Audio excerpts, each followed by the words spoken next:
Existe-t-il après la mort, pour les défunts, des règnes fondamentalement différents? Un peu comme ici sur Terre, il existe les règnes minéraux, végétaux, animaux et humains. Si de tels règnes existent après la mort, de quel règne s'agit-il? Ont-ils un lien et sont-ils en lien avec les humains vivant sur Terre? La première partie de cette conférence donnée par Rudolf Steiner à Berne le 29 novembre 1917 permet de découvrir sous un jour tout autre encore que dans d'autres cycles de conférences certains aspects essentiels des expériences vécues par ceux que nous appelons entre guillemets les morts et de la collaboration entre vivants et morts. Cette conférence est intitulée Les trois règnes des morts, la vie entre la mort et une nouvelle naissance et extraite du cycle de conférences La mort, métamorphose de la vie, paru aux éditions anthroposophiques romandes en 2012 et portant le numéro de bibliographie GA 182. Vous écoutez une traduction depuis l'allemand d'Henriette Bidault, lue par Stéphane Le Joly. Berne le 29 novembre 1917. Je me rattache à des considérations exposées dans une précédente conférence pour en quelque sorte les poursuivre, et je suis convaincu que, précisément maintenant, elles doivent faire l'objet de nos entretiens. Car tout comme je dois penser que maintenant, dans les conférences publiques faites par des anthroposophes, il faut que soient dites des choses bien précises qu'exigent les signes du temps, d'un temps difficile, et qui doivent parvenir aux oreilles des hommes, je suis nécessairement d'avis qu'entre nous, des vérités bien précises relevant de la science de l'esprit doivent maintenant être commentées.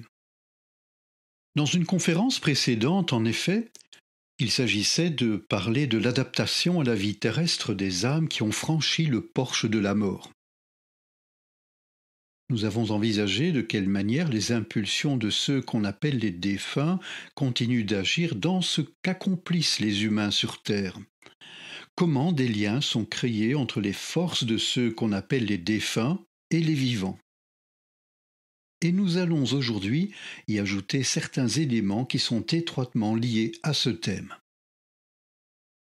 Avant tout, il est nécessaire de voir clairement que cette existence entre la mort et une nouvelle naissance ne peut certes, en un certain sens, être décrite qu'à l'aide d'images empruntées au monde sensible, à la vie physique terrestre, aux représentations que nous nous formons dans le champ de cette existence terrestre, mais que la vie dans le royaume des morts est telle qu'on ne peut que difficilement la saisir à l'aide des concepts et des représentations que nous nous formons sur la terre. C'est pourquoi il faut essayer de s'en approcher de différents côtés. Un essai en a été fait une fois, dirais-je, immédiatement avant qu'éclate la catastrophe mondiale, avec ce cycle de Vienne, où j'ai parlé de la vie entre la mort et une nouvelle naissance en rapport avec les forces intérieures de l'âme. Aujourd'hui, je voudrais surtout attirer votre attention sur le fait qu'un domaine, qui sous un certain rapport est essentiel pour l'être humain dans la vie sur Terre, et doit être pour lui essentiel, qu'un certain domaine est exclu des expériences vécues par les âmes ayant franchi le porche de la mort. Songez seulement à tout ce qu'en tant qu'être humain vivant sur Terre, nous tirons des représentations puisées au monde minéral et au monde végétal. Il nous faut y ajouter encore tout ce qui nous vient de l'espace céleste comme représentation, impression, perception. Le ciel étoilé au-dessus de nous, le soleil, la lune, du fait qu'il nous donne la possibilité de former des images physiques perçues par nous pendant notre vie terrestre, font absolument partie de ce que je compte maintenant comme appartenant à la nature minérale. Celle-ci est dans l'essentiel, je dis dans l'essentiel. La nature végétale aussi sont, en tant que nature, exclues de ce qui est perçu dans le temps qui s'écoule entre la mort et une nouvelle naissance. Ce qui, dans cette direction, peut être dégagé comme particulièrement caractéristique des expériences de ceux que nous appelons les morts, c'est que, en présence de la nature minérale ou végétale ici sur Terre, nous avons une conscience de la nature bien déterminée. Nous avons, à une autre occasion, parlé de l'illusion qui consiste à dire que le règne minéral, le règne végétal ne connaissent ni la souffrance ni le plaisir. Mais parce que nous autres êtres humains accomplissons, par nos actes, produisons des impressions sur le règne minéral et aussi sur le règne végétal, dont nous pouvons dire avec un certain droit qu'il reste dans l'ignorance de ces impressions, de ces effets qui provoquent la souffrance ou le plaisir, la douleur ou la joie. Nous savons que quand nous cassons une pierre, certains êtres élémentaires ressentent certes ce plaisir ou cette douleur, mais cela ne pénètre pas dans notre conscience ordinaire, quotidienne. Si bien que dans le champ de la vie intérieure de l'être humain terrestre ordinaire, on peut dire qu'il doit ressentir ceci lorsqu'il casse des pierres, lorsqu'il exécute quelques manipulations dans le champ de la nature minérale et pour l'essentiel de la nature végétale, il ne cause à son environnement ni plaisir ni souffrance. Mais il n'en va pas du tout ainsi dans le royaume où l'être humain pénètre après avoir franchi le porte de la mort. Il faut avant tout être bien au clair là-dessus que la moindre action que l'homme y accomplit, il faut bien que nous nous servions des mots du langage terrestre, quand par exemple il touche simplement quelque chose, est lié dans ce royaume spirituel à un plaisir ou bien à une souffrance, et provoque aussi de quelque façon la sympathie ou l'antipathie. Il vous faut donc vous représenter ce royaume des morts de façon telle que, là où vous effleurez quelque chose, vous ne pouvez le faire sans que la chose effleurée ressente plaisir ou douleur, et aussi sympathie ou antipathie. J'ai déjà esquissé cela dans mon livre Théosophie, où il est parlé du royaume des âmes, et dont les forces les plus importantes doivent être recherchées parmi celles de la sympathie et de l'antipathie. Mais il faut accueillir ces choses sous la forme de représentations vivantes.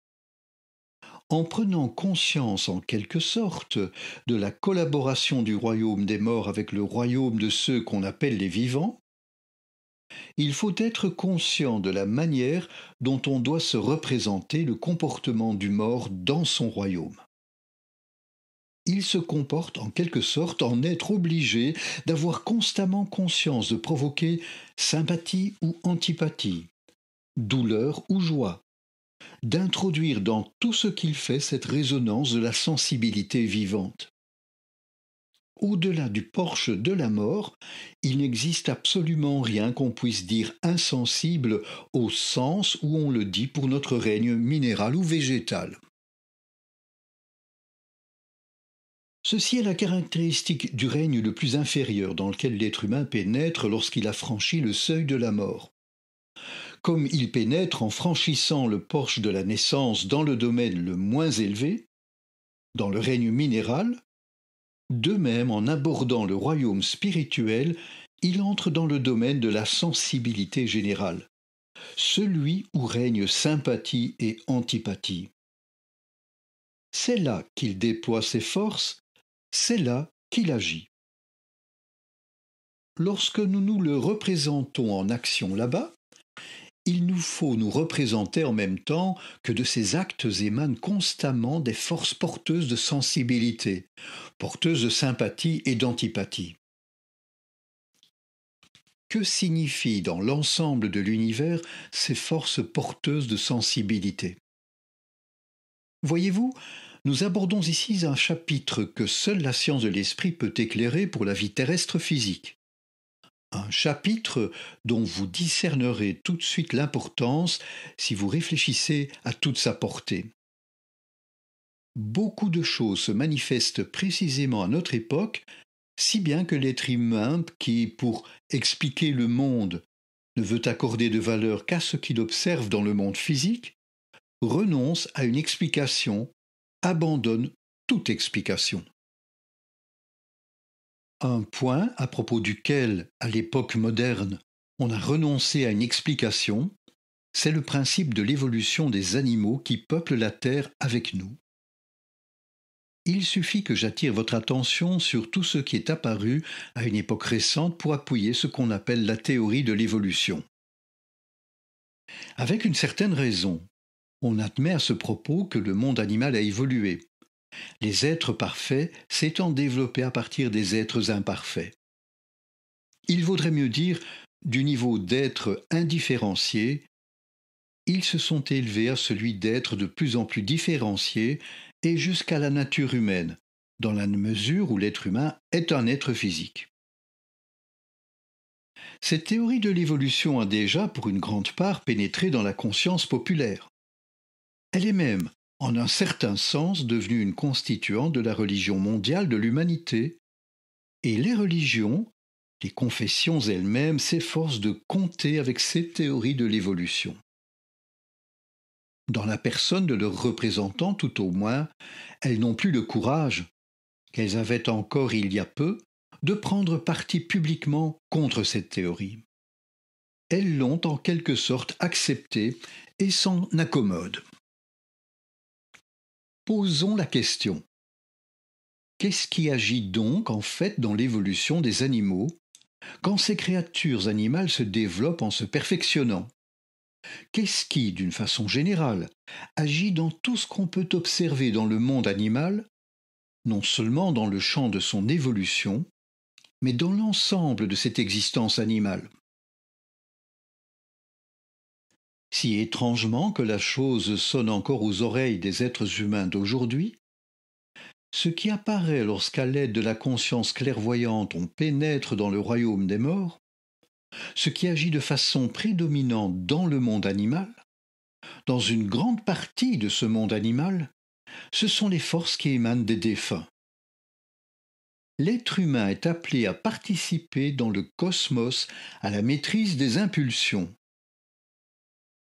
Dans le règne minéral, il n'a à faire que ce qu'il accomplit en fabriquant ses machines et ses autres créations conformément aux lois qui y règnent. Dans le règne végétal, à ce qu'il obtient en faisant œuvre de jardinier et d'horticulteur. Il n'a donc affaire avec ces règnes qu'en seconde ligne, et tout au plus durant le temps qui s'écoule entre la naissance et la mort.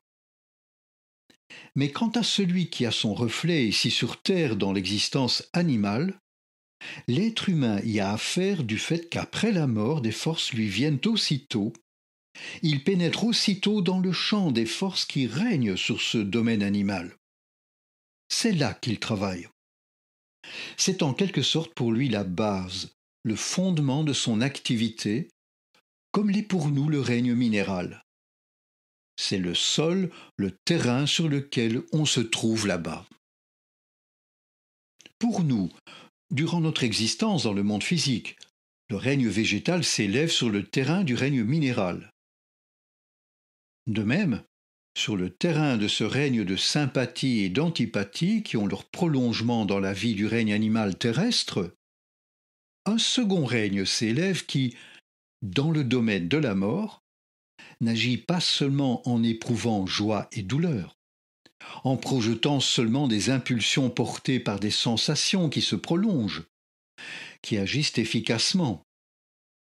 Ce second règne agit pour l'essentiel en communauté avec ce qu'on pourrait appeler le renforcement et la paralysie des forces de volonté propres aux défunts après la mort. Si vous voulez être bien renseigné sur la nature de ces forces de volonté, lisez un peu dans le cycle de Vienne que j'ai mentionné ce que j'y ai caractérisé. La volonté propre à l'âme humaine entre la mort et une nouvelle naissance n'est pas exactement ce que nous appelons la volonté ici dans la vie physique. Nous pouvons cependant parler de volonté, bien qu'elle soit tout autre là-bas, imprégnée notamment d'éléments affectifs et d'un autre élément encore qui n'existe pas ici sur la Terre. Cette volonté est, après la mort, prise dans un mouvement constant de flux et de reflux. Lorsqu'on commerce avec un mort, on ressent la vie de son âme de façon telle qu'à un moment il se présente ceci. Le mort se sent fortifié dans ses impulsions volontaires. Il se sent plus fort en lui-même.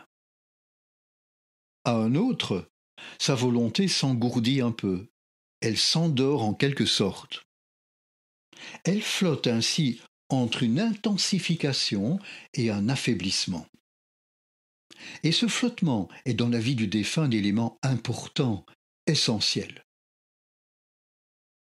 Mais ce sont là des impulsions qui ne font pas qu'affluer à la base du royaume des morts seulement.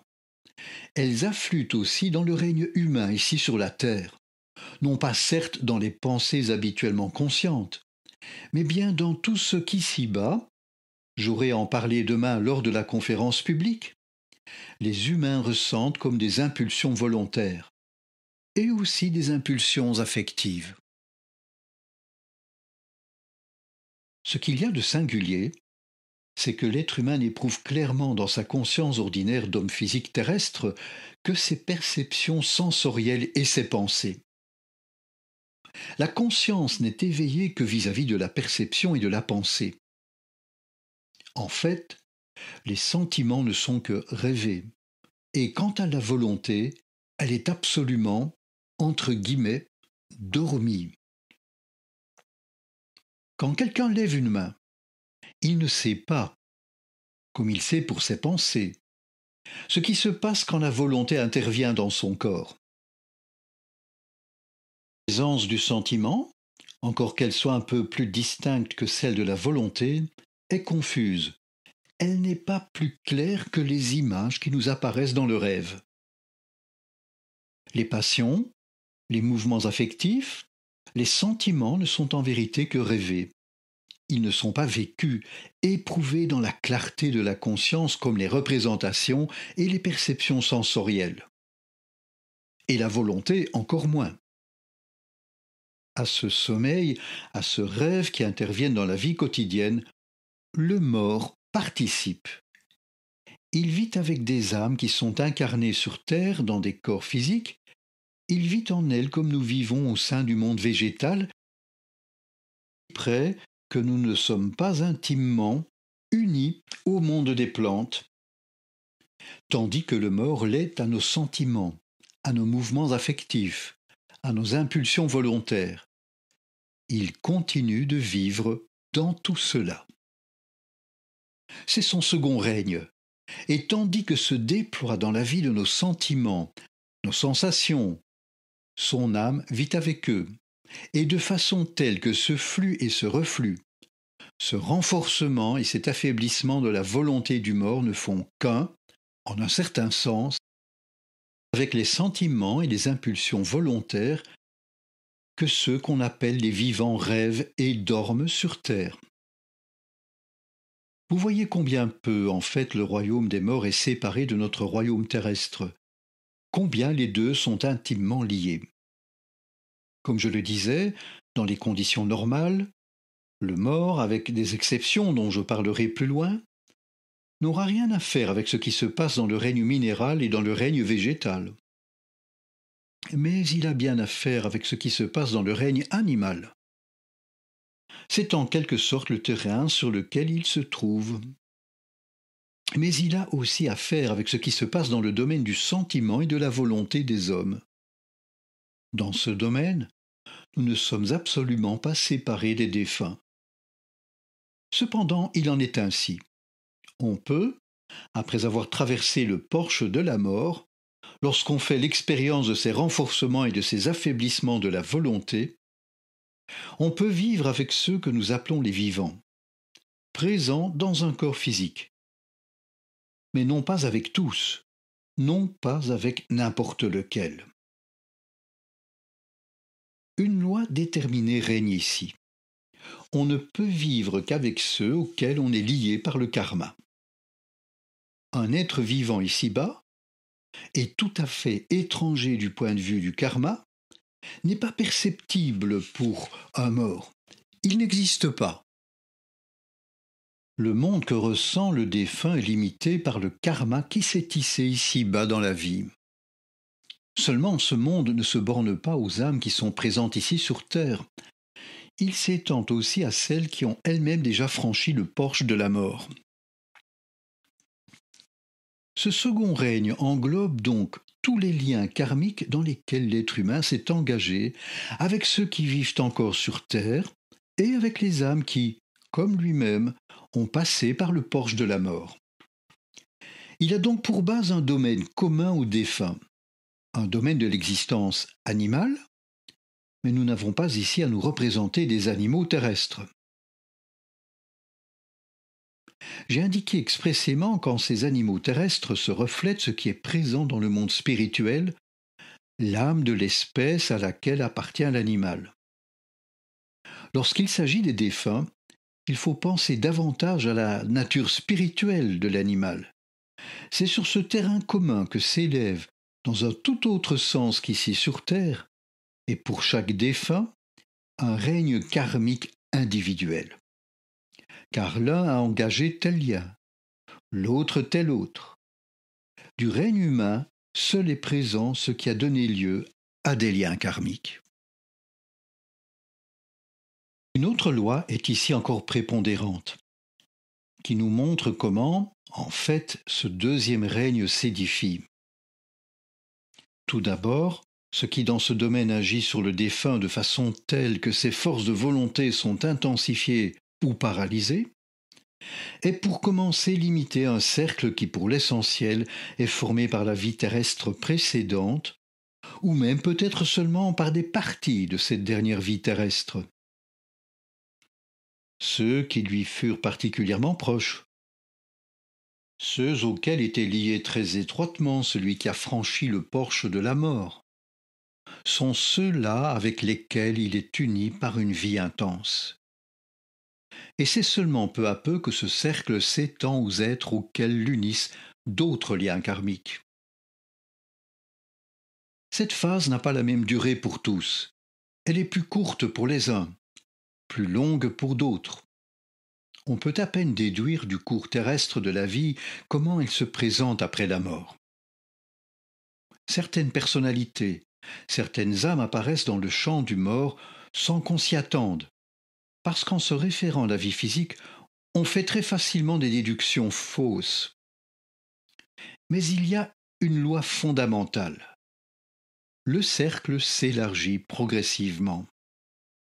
Et toute l'adaptation à ce cercle se fait, comme je l'ai décrit dans le cycle qui traite de la vie entre la mort et une nouvelle naissance.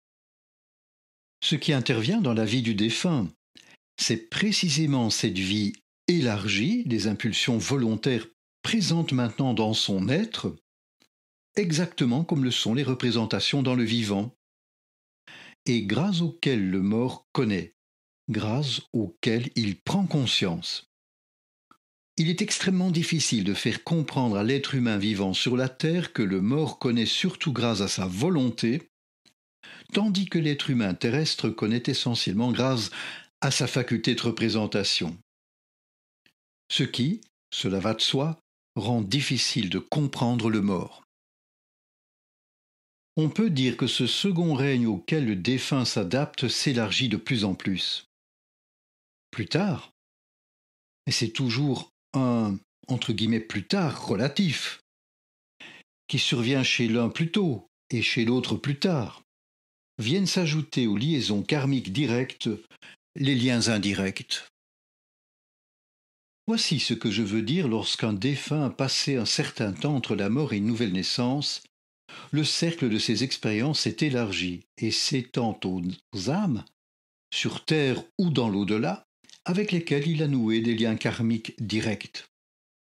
Mais ces âmes ont à leur tour des liaisons karmiques personnelles qui ne concernent pas le mort dont je parle. Je dirais donc, la personnalité A a un lien karmique avec la personnalité B, mais non avec la personnalité C. On voit alors le mort étendre ses expériences à la personnalité B et vivre avec elle comme il a été décrit. Plus tard, B devient l'intermédiaire dans la relation avec C. A n'avait pas de lien avec C, mais ce lien se crée indirectement du fait que B en avait un avec C. Par là, ce second règne s'étend, lentement il est vrai, mais progressivement, à un très vaste domaine. On s'enrichit de plus en plus de ce vécu intérieur, de ces expériences qui comportent le renforcement et l'affaiblissement de la volonté, qui doivent nous adapter au règne des morts ou des âmes vivantes, lorsque nous avons nous-mêmes franchi le porche de la mort. Une part essentielle de la vie entre la mort et une nouvelle naissance consiste justement en ceci qu'en tant qu'âme, nous faisons connaissance, si je puis me permettre cette expression familière, avec un nombre croissant d'êtres. De même qu'ici-bas, sur Terre, nous élargissons le cercle de nos expériences entre la naissance et la mort, de même que nous apprenons de plus en plus à connaître le monde qui nous entoure, nous faisons là-bas de plus en plus d'expériences qui consistent en ceci: on ressent l'existence d'autres âmes et l'on sait que, par quelque chose qui est présent en elles, on sent soi-même sa volonté fortifiée, et que par autre chose, on la sent affaiblie. C'est une partie essentielle de ce qu'on vit là-bas. Vous pouvez en déduire ce que cela signifie en réalité pour la totalité de l'existence, pour l'ensemble de l'existence cosmique. Cela signifie que non seulement existe au sein de l'humanité entière ce lien délavé dont parlent avec enthousiasme et dont rêvent les panthéistes et les mystiques, mais qu'effectivement, sous un certain rapport, des liens spirituels sont noués au sein d'une grande partie de l'humanité par toute la Terre entre la mort et une nouvelle naissance. Lorsque nous portons le regard sur les expériences que nous faisons entre la mort et une nouvelle naissance, nous ne sommes vraiment pas éloignés des terriens. Il ne s'agit pas là d'un lien abstrait. Il est vraiment concret. Comme le règne animal est ici-bas sur la terre le troisième règne, au-dessus des minéraux et des plantes, de même dans l'au-delà, il existe un troisième règne, celui de certaines hiérarchies, d'entités qui ne passent jamais par une incarnation terrestre, mais avec lesquelles nous entrons en rapport entre la mort et une nouvelle naissance. Ce règne des hiérarchies dans l'au-delà, c'est aussi celui qui nous confère la pleine intensité de notre expérience du je entre la mort et une nouvelle naissance. Grâce aux deux premiers règnes, nous vivons autre chose. Nous nous ressentons nous-mêmes, grâce aux hiérarchies. Ceci nous dit déjà que l'être humain, être spirituel, se ressent dans l'au-delà, au sein des hiérarchies, comme étant leur fils, leur enfant. Il se sait lié aux autres âmes humaines, comme je l'ai décrit, mais il se sait en même temps l'enfant des hiérarchies. Lorsqu'il se connaît au sein du cosmos, il doit se ressentir comme l'être en lequel convergent les forces naturelles extérieures de ce cosmos qui l'entoure dans l'au-delà. Dirais-je, il se sent comme un être spirituel créé par l'action commune des différentes hiérarchies. Lorsque nous considérons les humains que nous sommes, ce qui ne doit pas nous rendre orgueilleux, nous portons notre regard sur ce que nous appelons les règnes inférieurs, et nous nous voyons en quelque sorte placés en tête de ces règnes naturels. En franchissant le porche de la mort, nous nous retrouvons dans l'au-delà au niveau inférieur des règnes hiérarchiques, mais aussi en tant qu'êtres en qui confluent, mais de haut en bas, tandis que sur Terre elles confluent de bas en haut, les impulsions des hiérarchies.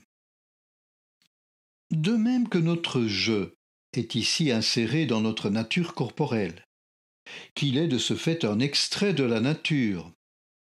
De même dans l'au-delà, notre substance spirituelle, insérée dans les hiérarchies, est un extrait des hiérarchies, dont on peut dire « c'est là-bas notre substance spirituelle », comme ici-bas notre substance corporelle est ce dont nous nous revêtons quand nous passons par le porche de la naissance.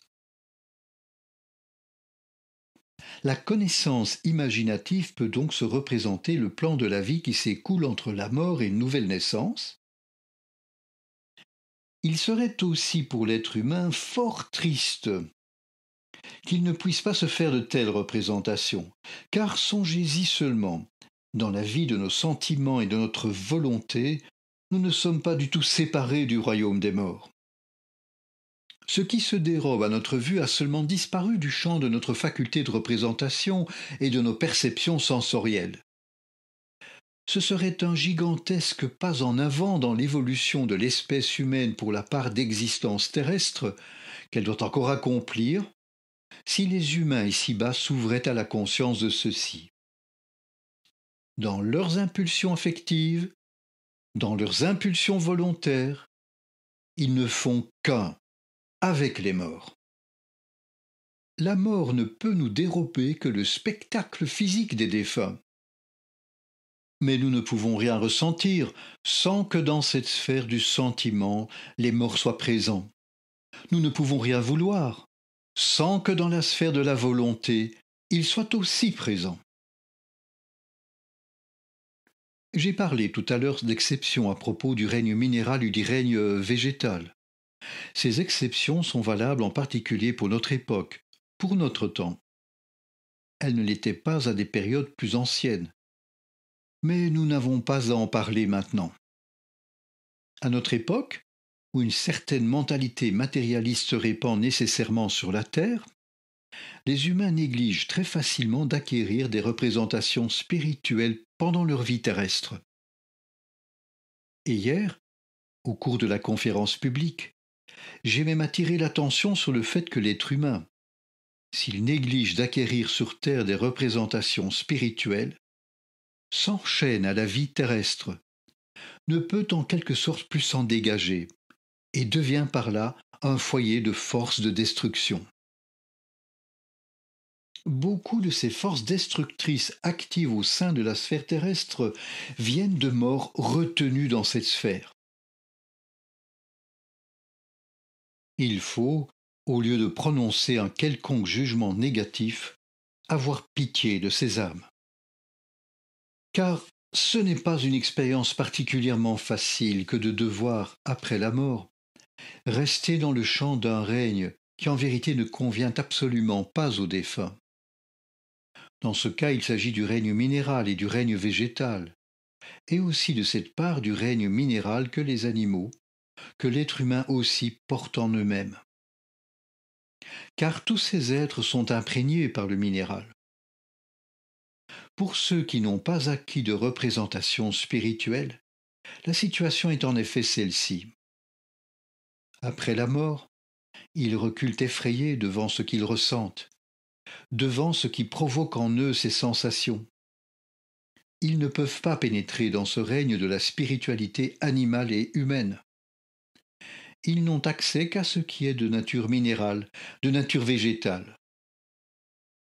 Je ne puis ici dépeindre de quoi il s'agit, car premièrement, la langue n'a pas de mots pour l'exprimer, et deuxièmement, on ne peut s'approcher de ce qui est ici une réalité fondamentale que lentement et progressivement, parce que tout d'abord, cette approche a vraiment quelque chose d'effrayant. Cependant, on ne doit pas se représenter par exemple que ces défunts sont entièrement écartés de la vie que j'ai précédemment décrite. Mais ils ne s'en approchent qu'avec une certaine hésitation, une certaine crainte, et retournent toujours précipitamment vers le règne végétal et le règne minéral, parce qu'ils ont surtout cultivé des représentations qui ont une certaine signification pour le dernier, pour le règne de la mort, le règne des mécanismes physiques. Ce que je considère aujourd'hui comme l'essentiel de ma tâche, c'est avec l'aide de telles représentations d'éveiller à nouveau la conscience de la collaboration des défunts à l'évolution humaine. En fait, on aimerait aujourd'hui communiquer déjà ces choses dans des conférences publiques. Seulement, on ne peut pas le faire parce qu'en réalité, les gens ne s'intéressent pas à ces représentations quand ils n'ont pas encore fait l'expérience de certaines choses communiquées dans nos branches. Note du lecteur. Les branches étaient des cercles constitués par des anthroposophes qui étudiaient l'anthroposophie. De tels cercles existent encore aujourd'hui au début du XXIe siècle, mais très souvent dans de nombreux pays ne se font plus appeler branches. Fin de la note du lecteur. Mais en décrivant la vie entre la mort et une nouvelle naissance, et notamment en décrivant son rapport avec la vie terrestre, on satisfait, ou pour mieux dire, on répond précisément aux exigences de notre époque. Car depuis un temps relativement long, notre époque a rejeté les anciennes représentations instinctives concernant le royaume des morts. Il faut que notre humanité en acquiert de nouvelles. Il faut qu'elle abandonne les abstractions utilisées pour parler des mondes supérieurs, qu'elle cesse de parler de spiritualité en général. Il faut qu'elle voie clairement que les défunts ne sont pas morts, qu'ils continuent de vivre et d'agir dans le devenir historique de l'humanité, que les forces présentes spirituellement autour de nous, ce sont d'un côté les forces des hiérarchies supérieures, mais aussi celles des défunts. La plus grande illusion à laquelle l'humanité de l'avenir pourrait s'abandonner, ce serait de croire que la vie sociale que les humains cultivent entre eux durant la vie sur Terre, qu'ils cultivent avec leurs sentiments, avec leur volonté, s'accomplit sans la participation des morts, et simplement grâce aux institutions terrestres. Cela ne peut absolument pas se faire grâce à ces seules institutions terrestres, justement parce que les morts y participent dans le sentiment et dans la volonté des hommes. Voici ce dont il s'agit maintenant. Comment sera-t-il possible de cultiver comme il le faut, parmi les impulsions de l'époque moderne, la conscience de cette sorte de communauté de vie avec le monde spirituel? L'évolution de l'humanité chemine de façon telle que l'homme ici, dans son corps physique, dans sa conscience courante, s'éloigne de plus en plus du monde spirituel. Mais c'est dans le but qu'en être physique, l'homme retrouve le juste accès au monde spirituel, que le mystère du Golgotha s'est accompli au cours de l'évolution terrestre. Ce mystère du Golgotha n'est pas seulement un événement unique, et en tant que tel le plus grand événement de l'évolution. C'est un événement permanent, c'est une impulsion toujours active. Et il faut que l'humanité contribue par son action à l'efficacité durable de cette impulsion. J'ai souligné depuis longtemps et constamment que la tâche de notre science de l'esprit est liée à cette impulsion du Golgotha, et qu'il faut que la science de l'esprit soit présente en quelque sorte pour que cette impulsion du Golgotha soit comprise de façon juste à notre époque et dans un proche avenir. Vous pouvez être assuré d'une chose. La science de la nature, qui comme science terrestre engendrera en même temps la religion mondiale, prendra de plus en plus d'influence. Le reproche, par exemple, qui m'est fait d'adopter une attitude négative à l'égard des sciences et même de leur évolution radicale est une des sottises qui font partie des préjugés les plus périmés subsistant dans la pensée. Car celui qui comprend la marche de l'évolution terrestre sait que les sciences ne peuvent être réfutées et qu'au contraire, elles auront de plus en plus d'autorité. L'extension de cette sorte de foi religieuse dans le monde des sciences ne peut être stoppée. C'est ce qui vient assurément d'un côté, et pour le salut de l'humanité. Il n'y en a plus pour très longtemps, quelques décennies peut-être, et aucune confession ne pourra plus empêcher que la conscience de l'existence naturelle pure que cultivent les sciences ne gagne l'être humain le plus simple, le plus primitif. Voilà ce qui d'un côté est déjà assuré. Mais d'autre part, autre chose aussi est assurée. Tandis que cette conception du monde purement scientifique s'emparera des âmes, le spirituel même pourra de moins en moins être cultivé par la science. Il faut qu'on puise le spirituel d'ailleurs, mais avec la même rigueur scientifique, qu'il soit reconnu, comme l'est l'existence naturelle par la science, Car pour accomplir les tâches que l'être humain devra accomplir à l'avenir entre la naissance et la mort, la connaissance de l'existence naturelle sera de plus en plus nécessaire. C'est d'un autre côté que devra lui venir ce qui l'élèvera vers le monde spirituel. Or, une impulsion fondamentale pour les milieux les plus larges s'est déjà annoncée dans la forme qu'a prise jusqu'ici la compréhension du mystère du Golgotha. Et elle apparaît en particulier à notre époque. On peut déjà dire aujourd'hui, les ennemis les plus déclarés d'une compréhension de l'impulsion du Christ, ce sont, si étrange que cela paraisse, les prêtres des différentes confessions. Ce qui éloigne le plus l'être humain de l'impulsion du Christ, c'est la manière dont les prêtres des différentes confessions et les théologiens prennent parti pour elle. Car les confessions sont aujourd'hui en réalité bien loin de comprendre de quoi il s'agit en fait quant à cette impulsion du Christ. Je n'ai pas l'intention de dire aujourd'hui tout ce qui importe concernant l'impulsion du Christ. Au cours des années, nous avons rassemblé là-dessus bien des choses, et nous le ferons encore. Je voudrais cependant souligner une chose qui aujourd'hui en particulier se dégage avec force et qui est liée à l'impulsion du Christ. Il faut que les êtres humains admettent déjà que cette impulsion doit être, avec la plus grande intensité qui soit, considérée tout autrement que les autres impulsions historiques. Les gens l'admettent bien, mais ils font constamment quelques compromis. Ils font les choses à moitié. Ils n'ont pas le courage d'aller jusqu'au bout. Ce qu'il faudrait admettre à propos de l'impulsion du Christ, c'est qu'il est impossible, en se conformant aux méthodes de l'histoire ordinaire, de dire quoi que ce soit à son sujet. Des théologiens de renom disent qu'il n'est absolument pas question d'affirmer que les évangiles soient des documents authentiques. Ce qu'on peut proposer comme preuve historique de l'existence du Christ tiendrait sur une page d'un A4, disent-ils. Ils accordent donc déjà aujourd'hui qu'on ne peut pas se fier aux évangiles en tant que source historique. On ne peut en aucune façon fournir la preuve qu'ils décrivent des faits historiques. C'est une chose qu'il faut naturellement retenir. Ce qu'on peut proposer comme une confirmation historique, au même titre que d'autres documents historiques pour d'autres personnalités de l'histoire universelle, cela, disent des théologiens célèbres, occuperait une page d'un A4. La chose significative ici, c'est seulement que ce qui figurerait sur cette page n'est pas non plus authentique, historiquement parlant. L'humanité devra s'avouer ceci. Il n'existe pas de preuves historiques de l'existence du Christ Jésus sur la terre, comme il en existe par exemple pour Socrate ou pour César.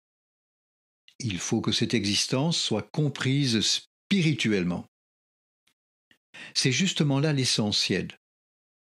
L'humanité devrait trouver dans le mystère du Golgotha quelque chose dont elle ne pourrait que douter si elle se fie uniquement aux documents matériels.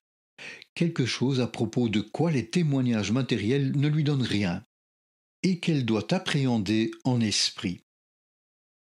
À propos de tout autre fait, l'humanité est libre de rechercher des témoignages historiques.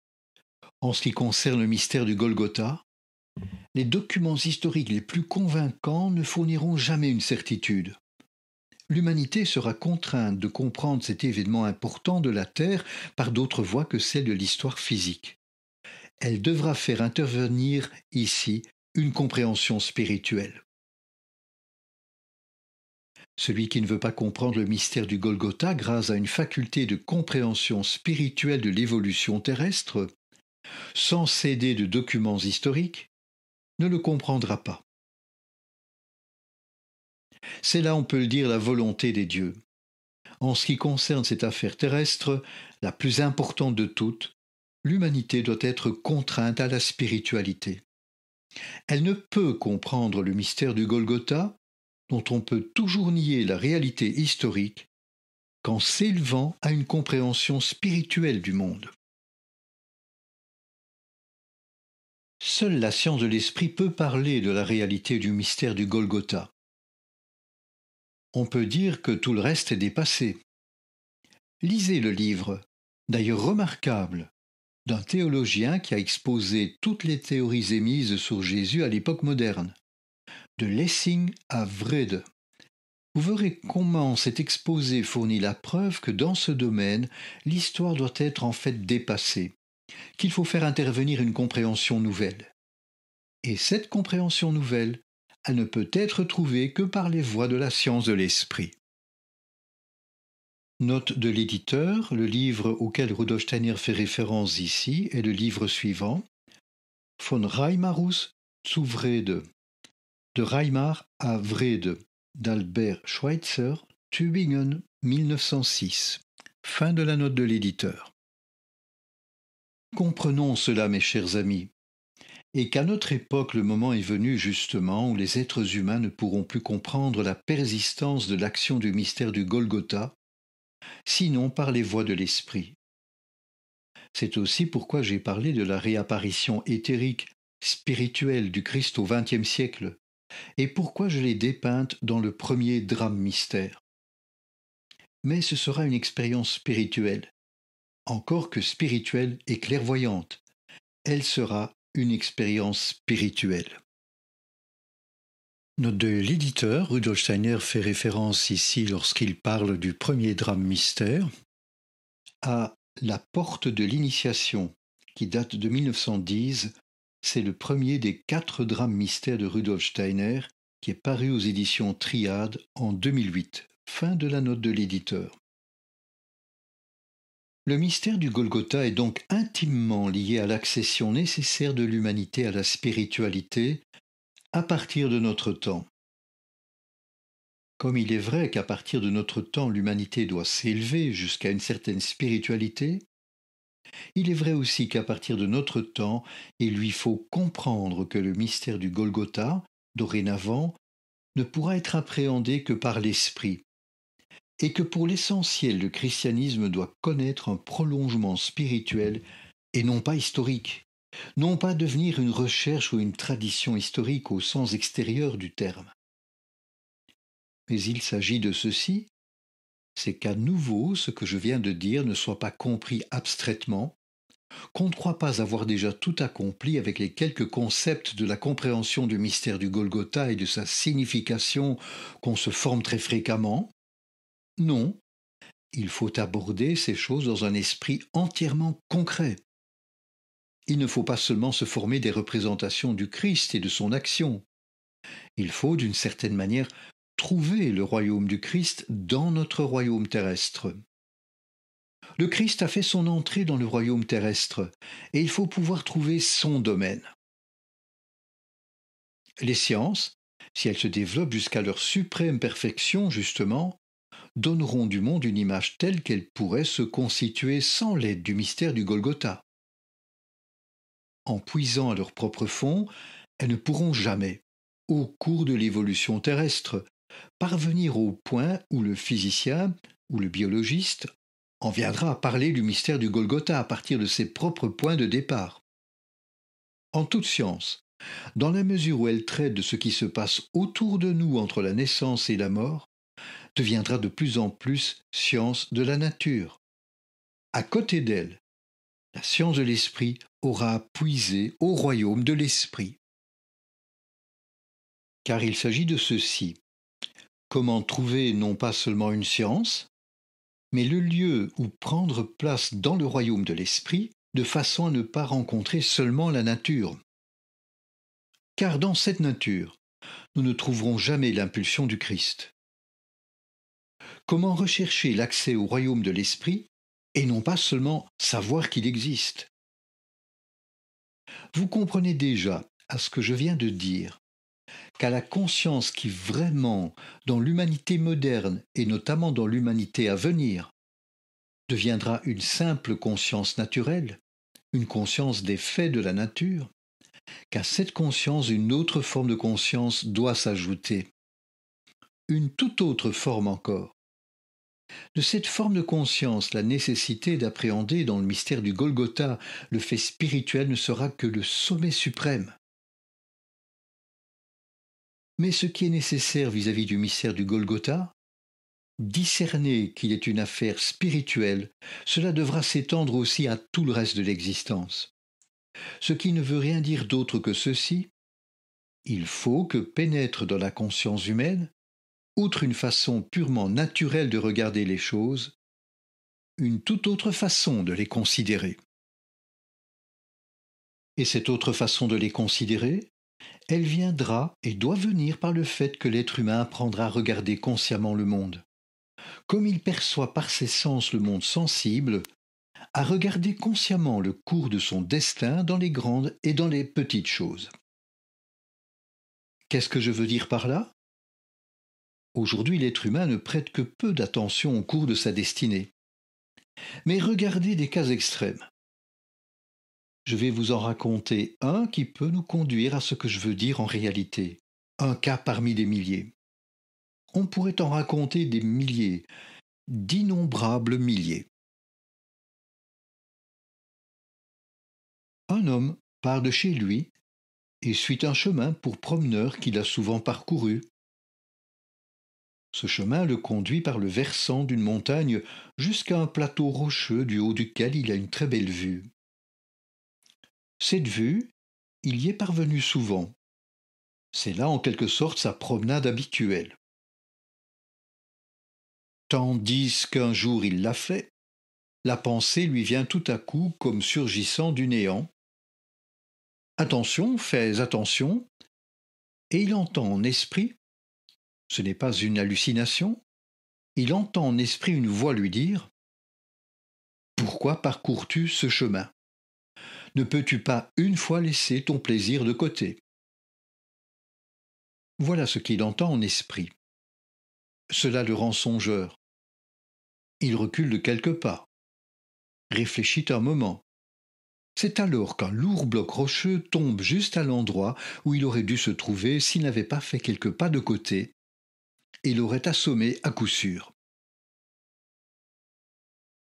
Je vous prie maintenant de vous poser la question de ce qui se joue ici dans le cadre du destin. Quelque chose joue ici un rôle. L'homme continue de vivre, et la vie de beaucoup de gens sur Terre est liée à la sienne. Si le bloc de pierre l'avait assommé, tout cela aurait pris un autre cours. Quelque chose s'accomplit alors. Essayez de vous expliquer ce quelque chose par les lois naturelles. Vous ne trouverez naturellement pas ce qui est déterminé par le destin. Naturellement, vous pouvez expliquer par les lois de la nature pourquoi le bloc de pierre s'est détaché et pourquoi, la chute s'étant produite, etc., l'homme a été assommé. Mais dans tout ce qui peut être dit en général des faits de l'ordre naturel, il n'y a rien de ce qui touche au destin. Cela n'a rien à faire avec. Je vous ai rapporté ici un cas extrême, mais mes chers amis, toute notre vie est faite de telles choses, dans la mesure où elle est une destinée. Seulement l'être humain n'en tient pas compte, il n'y prend pas garde comme il le fait pour les réalités naturelles que ses sens lui transmettent. De jour en jour, d'heure en heure, d'instant en instant, des choses se passent qui n'ont été décrites que dans ce cas extrême que je viens de rapporter. Songez seulement, car il faut aussi considérer cela jusque dans les petits détails, combien souvent vous voulez quitter votre maison. Vous vous trouvez retenu pendant une demi-heure. Des choses de ce genre, il s'en passe dans la vie par milliers. Vous voyez seulement ce qui arrive parce que vous avez été retardé pendant une demi-heure. Mais vous n'envisagez pas ce qui par ailleurs serait arrivé si vous étiez parti une demi-heure plus tôt. Un tout autre règne intervient ainsi constamment dans notre vie, le règne de ce qui est conforme au destin, à quoi l'être humain d'aujourd'hui ne prend pas garde parce qu'il ne fixe en réalité son regard que sur ce qui justement se passe, et non sur ce qui est écarté de sa vie. Vous ne pouvez pas du tout savoir si vous n'auriez pas pu, il y a 3 heures, entreprendre quelque chose à cause de quoi vous ne seriez pas assis ici, et peut-être même ne seriez plus vivant. Vous ne voyez toujours que ce qui nécessitait les impulsions spirituelles les plus variées pour s'accomplir. La plupart du temps, vous ne supposez pas dans votre conscience ordinaire que ce que vous faites dans la vie est le résultat d'impulsions spirituelles qui y ont collaboré. Soyez attentifs à cela. Comprenez qu'il existe un règne de ce qui est conforme à la destinée, comme il existe un règne naturel. Et vous ne trouverez nullement le premier plus pauvre de contenu que le second. Et dans ce qui règne des réalités du destin, qui ne se présentent nettes et claires à l'intelligence de l'homme que par fragments particuliers, quand des cas extrêmes se produisent, dans ce règne des réalités du destin intervient ce que j'ai décrit précédemment. Les impulsions émanant des défunts pénètrent et agissent dans les sentiments, dans les impulsions volontaires à travers lesquelles passe la destinée. Et même si l'être humain qui parle ainsi est aujourd'hui encore considéré par les traits entre guillemets malins comme un naïf superstitieux, il est vrai pourtant qu'avec la même exactitude qui formule aujourd'hui une loi naturelle, on peut dire qu'à tel homme auquel une voix a parlé, tel ou tel mort a parlé sur l'ordre de quelque hiérarchie, et que constamment, du matin au soir, et en particulier du soir au matin, pendant notre sommeil, les impulsions des défunts et celles des hiérarchies spirituelles exercent sur nous leur action. J'attire maintenant votre attention sur une chose. Vous aurez déjà entendu parler du daimon de Socrate. Socrate, le sage grec, a dit que tout ce qu'il faisait était sous l'influence d'un, entre guillemets, daimon. Dans mon petit livre, Les guides spirituels de l'homme et de l'humanité, j'ai parlé de ce daimon de Socrate. Dans mon nouvel ouvrage, Des énigmes de l'âme, où le 2e chapitre parle de ce personnage érudit qu'est Max Dessoir, on peut voir que celui-ci traite également de ces choses. Note de l'éditeur, le 2e chapitre de ce livre, intitulé Max Dessoir sur l'anthroposophie, est une réponse à des commentaires très libres de celui-ci dans son livre Vom Jenseits der Seele, de l'au-delà de l'âme, Stuttgart 1917. Fin de la note de l'éditeur. Socrate fut le seul à avoir pris conscience de ce qui agissait chez tous les hommes. Jusqu'au mystère du Golgotha, certaines entités veillaient à orienter l'action des morts vers la vie humaine. Ces entités ont perdu leur force à l'époque du mystère du Golgotha et ont été remplacées par l'impulsion du Christ. Et maintenant, vous voyez, l'impulsion du Christ vous apparaît, grâce à la science de l'esprit liée aux réalités de la destinée humaine. Les forces, les impulsions des défunts agissent sur la sphère de notre sentiment et sur celle de notre volonté, comme je l'ai décrit. Les morts agissent, mais ils ressentent aussi que leur volonté est tantôt fortifiée, tantôt affaiblie.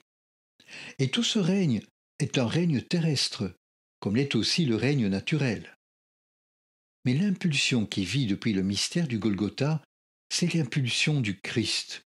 Le Christ est la puissance directrice dans ce règne que je vous ai décrit. On ne fondera donc pas seulement une science du mystère du Golgotha, il faudra à l'avenir savoir ceci. Comme il en est du monde des phénomènes naturels, notre monde est pénétré par un autre pôle, par le règne des réalités de la destinée. Aujourd'hui encore, on ne prête que peu d'attention à ce règne de la destinée. Il faudra en tenir compte aussi bien que du règne des faits naturels. Et l'on saura en même temps que dans ce règne des réalités de la destinée, on est en liaison avec les morts.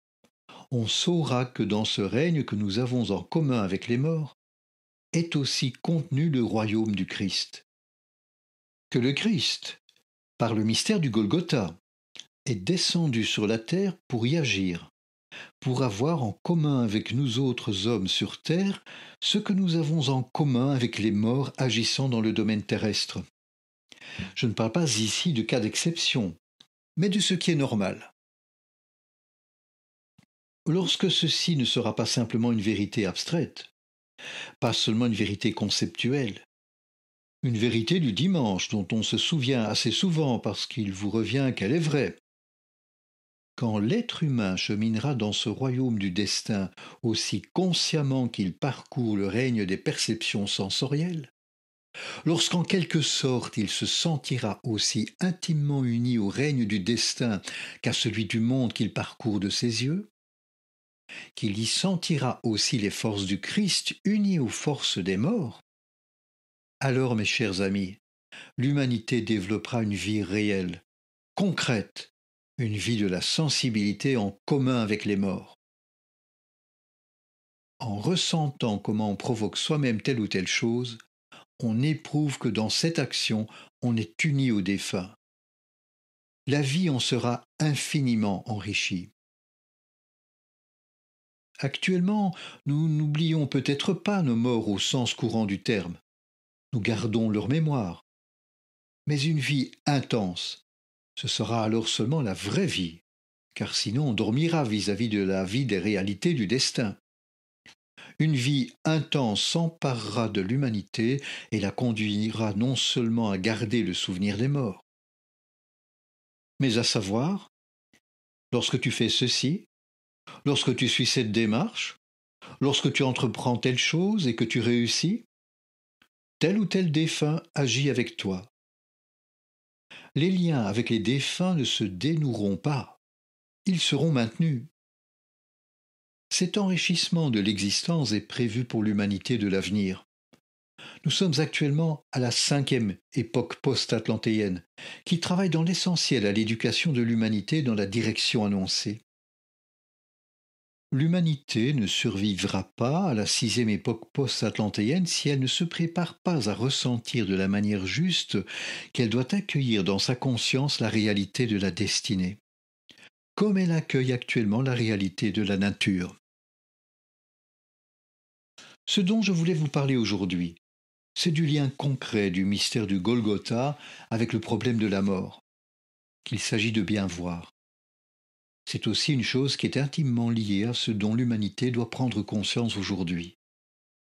Car parmi tant de choses qui lui font défaut, il y a la possibilité perdue pour les êtres humains de vivre intérieurement, dans leurs impulsions affectives et volontaires, les véritables réalités. Ils se bercent progressivement de grandes illusions, et la plus grande à laquelle ils puissent s'abandonner, c'est de croire qu'ils peuvent orienter la vie sur Terre en se conformant aux lois terrestres. Une grande illusion qui trouve par exemple sa forme extrême, radicale, dans le socialisme matérialiste pur, qui naturellement n'admettra jamais que les morts collaborent à la moindre chose élaborée entre nous, et qui organise tout selon les lois de l'économie, c'est-à-dire selon des lois physiques. C'est l'un des extrêmes. De l'autre côté, l'extrême dont rêvent aujourd'hui toutes sortes de gens qu'on dit idéalistes. Créer de par le monde entier, en négligeant toute réalité spirituelle, uniquement par des programmes, des organismes internes aux États et internationaux, grâce auxquels, croit-on, les guerres seraient supprimées. Les humains qui plongent dans une pareille illusion se convaincront que, précisément par ce moyen, ils ne suppriment pas ce qu'ils veulent abolir, mais au contraire, ils le font naître. Il y a là de la bonne volonté dans ces projets. C'est, dirais-je volontiers, le fleuron politique qui doit naître de la conscience matérialiste de notre époque, mais qui conduira exactement à l'inverse du but qu'on se propose. Ce dont il s'agit, c'est que par toute la terre doit se répandre la compréhension des réalités de la destinée. Que cette compréhension imprègne aussi la législation, les organisations politiques, qui en effet constituent le fondement sur lequel reposent les conditions de la vie sociale. Ce qui ne veut pas suivre l'orientation de l'évolution spirituelle de l'humanité aboutira simplement et uniquement à désagréger, à détruire, à décomposer. C'est pourquoi c'est étroitement lié au signe des temps aujourd'hui. Nous n'avons pas ici à nous occuper, disons-le en gros, d'affaires politiques, et nous ne le ferons naturellement pas. Mais ce que le temps exige, il faut que le discernent justement ceux qui veulent porter leur regard sur l'évolution spirituelle de l'humanité. Et il faut comprendre ceci. Sur la voie sur laquelle on chemine aujourd'hui presque partout, on ne peut que perdre le Christ. Il ne peut être trouvé comme le seul être justifié à régner sur la terre que par l'élévation de l'humanité vers la spiritualité. Vous pouvez en être assuré. Si le Christ n'est pas recherché sur la voie où aujourd'hui le cherchent les différentes confessions, qui ces derniers temps ont vraiment consenti d'étranges façons à tous les compromis possibles au sujet d'une compréhension du Christ, qui savent aussi célébrer ici et là en Christ le Dieu des combats, si au contraire il est recherché là où on peut le trouver dans sa réalité, là où les humains verront dans le règne de la destinée une réalité et trouveront le Christ dans le sens que nous avons indiqué aujourd'hui, alors sera créée l'organisation internationale qui signifiera la diffusion du véritable christianisme autour de toute la terre. Que ce but ne soit pas encore bien proche, vous pouvez le voir en vous livrant une petite réflexion. Imaginez un peu que vous présentiez à tous ceux qui parlent de faire régner la paix dans le monde et exposent tous ces programmes, qui n'en parlent pas, que vous présentiez le programme qui permettrait de rendre le Christ accessible à l'humanité, et qu'ainsi la paix, une paix durable s'instaure, dans la mesure où cela est possible sur la terre. Représentez-vous ce que diraient les différentes associations qui ont pour point de départ leur entre guillemets bonne volonté, si on leur exposait cela. Nous avons même fait l'expérience d'un programme de paix établi par le vicaire du Christ, mais dans lequel vous n'auriez pas trouvé beaucoup de ce qui concerne le Christ. Note de l'éditeur, pour le 3e anniversaire du début de la guerre, le 1er août 1917, le pape Benoît XV adressa aux puissances belligérantes un appel à la paix. Fin de la note de l'éditeur. Je le sais, on ne prend même pas suffisamment ces choses au sérieux à l'heure actuelle. Mais si on ne le fait pas, l'humanité ne pourra pas trouver le chemin du salut. Tout comme il est nécessaire de comprendre le mystère du Golgotha comme une réalité spirituelle. Il est nécessaire que les hommes comprennent les signes du temps de façon à voir vraiment dans la science de l'esprit quelque chose sans quoi les formes sociales extérieures de l'avenir, elles non plus, ne pourront pas naître. J'aurai à parler de ces choses demain, même dans la conférence publique, bien que d'une autre façon. Telle est la deuxième considération que je voulais ajouter à la précédente, celle où nous avons parlé de la collaboration de ceux qu'on appelle les morts avec les vivants. Et maintenant, je voudrais faire ici aussi, pour terminer, la remarque peu sympathique que j'ai faite dans d'autres branches. La plupart de nos chers amis la connaissent bien, et il me faut la faire seulement pour compléter ce qu'ils savent. Je ne sais si vous avez connaissance des calomnies les plus incroyables qui circulent. Quand on les entend, on est même tout étonné de voir quelle laideur dans les impulsions animant les sensibilités a pu en venir là. Un mouvement de science de l'esprit doit être protégé contre ces calomnies qu'on peut qualifier d'infâmes. Il en résulte la nécessité pour l'avenir immédiat, et sans préjudice de ce qui doit être fait en vue du développement ésotérique de nos amis, que les entretiens privés habituels ne pourront plus avoir lieu. Car c'est précisément à partir de ces entretiens particuliers que sont nées ces calomnies. La première chose est donc ceci. Je dois par nécessité prier nos amis de comprendre que dans l'immédiat, ils ne pourront plus avoir lieu. Mais si vous ne disiez que cela, quelque chose ferait défaut. Un complément est nécessaire. C'est que celui qui le veut, bien entendu seulement celui qui le veut, peut communiquer sans réserve tout ce qui a jamais été dit et fait au cours de tels entretiens particuliers. Lorsqu'on dit la vérité, il n'est rien au sein de notre mouvement qui doive rester caché. Je suis contraint de prendre ces deux mesures. Laissez-moi un peu de temps, d'autres voies et d'autres moyens seront trouvés grâce auxquels chacun recevra en partage ce qui lui est dû en matière de sciences de l'esprit. Mais le mouvement de sciences de l'esprit ne peut pas être freiné par des choses qui n'ont absolument rien à voir avec lui. C'est pourquoi justement ceux qui lui sont fidèlement et honnêtement attachés doivent comprendre que ces entretiens habituels ne peuvent plus avoir lieu et que d'autre part je relève chacun de toute promesse. Je suis d'accord que chacun puisse, bien entendu personne n'y est contraint, communiquer ce qu'il veut dire lui-même, car il n'existe rien qui ne puisse être dit lorsqu'on le communique conformément à la réalité, à la vérité. Mais pour établir cela, il fallait prendre les deux dispositions mentionnées. Il m'est très pénible de faire cette communication, mais je sais que ceux de nos amis, justement, qui ont avec notre mouvement le lien le meilleur, comprendront tout à fait cette nécessité et y participeront entièrement par leur sensibilité. Nous n'avons besoin maintenant que de prendre conscience de la gravité de la situation dans laquelle nous nous trouvons, et c'est pourquoi une pareille rencontre est toujours pour moi, j'aimerais dire, un événement particulièrement important et grave.